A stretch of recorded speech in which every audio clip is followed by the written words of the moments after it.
My big break, my first really big break, happened because I needed to pay my rent. I've never had a break that really came easily. I got a lot of people telling me that there was no way. I had a boyfriend in Toronto and he kept saying he was going to move to New York, so I didn't want to get left behind. So I started looking for a job in New York, and then I'm the one who found one, and I ended up moving and he never did. My very first job in New York was at Women's Wear Daily, and I loved being a fashion reporter, but the only problem was Women's Wear paid so little to its junior reporters that I could not pay my bills. I was running out of money every week. I had to find a little 5-floor walk-up apartment, and I was terrified I was gonna get mugged. I mean, the whole thing was kind of scary, but I was really excited about it too. I had once dreamed of being a magazine editor. I never really thought it was gonna happen, but I didn't know anybody when I moved to New York. I had no family here. My very first job in New York was at Women's Wear Daily, and I was a junior sportswear editor, and as part of that job, I covered all the young emerging designers who were there making their names in junior sportswear. And one of those designers was a guy called Tommy Hilfiger, and I was his editor, and I really liked his clothes, and so I put them on the cover of Women's Wear Daily, I don't know, 2 or 3 times, and he was really happy, and we ended up becoming good friends. Tommy knew that I wanted to one day become an editor-in-chief, and so he was working out at the gym with Gil Moore, who worked at Hearst Magazines and who was the COO of Hearst Magazines. And Tommy got to know him because they were working out side by side. And so he told Gil about me, and we met, and Gil was just wonderful and interested and wanted to know everything that I was doing and what my ambitions were.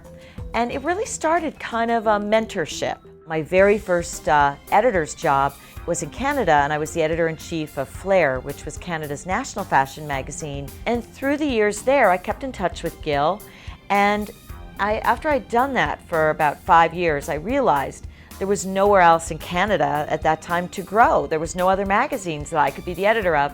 So I started to try and figure out how I could get back to New York and become an editor in New York. And so I got in touch with Gil, and he was very receptive to the idea of perhaps there could be some opportunity at Hearst. And so he had me meet with Helen Gurley Brown, who was the editor of Cosmo. He thought maybe Helen could use another editor. That didn't really turn into anything.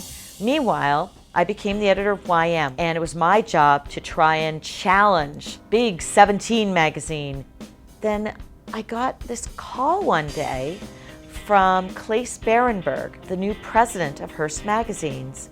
And Claes said, you know, Gil Moore was telling me about you, and we're thinking about launching this new magazine, Marie Claire, here in the States. The moment that he'd said this, my eyes lit up and my mind was racing, and I spent the time between the phone call and the next few days before we met, looking at Marie Claire's and coming up with a whole list of ideas of what I would want to do with American Marie Claire. I got to go in with ideas. I've got to be enthusiastic, but also have a clear vision already. After that first meeting, we talked and talked and talked. He said, you know what? I think you'd be terrific for this job. Let's do it. A big break really doesn't just happen.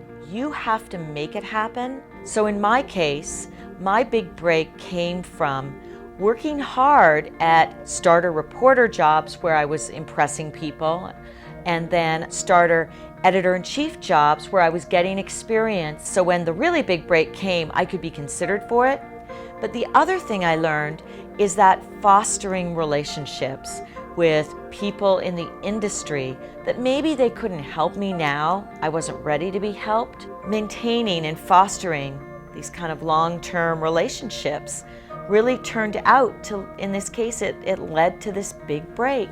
I mean, I think it probably was 10 years that I fostered that relationship that eventually got me into that job at Marie Claire.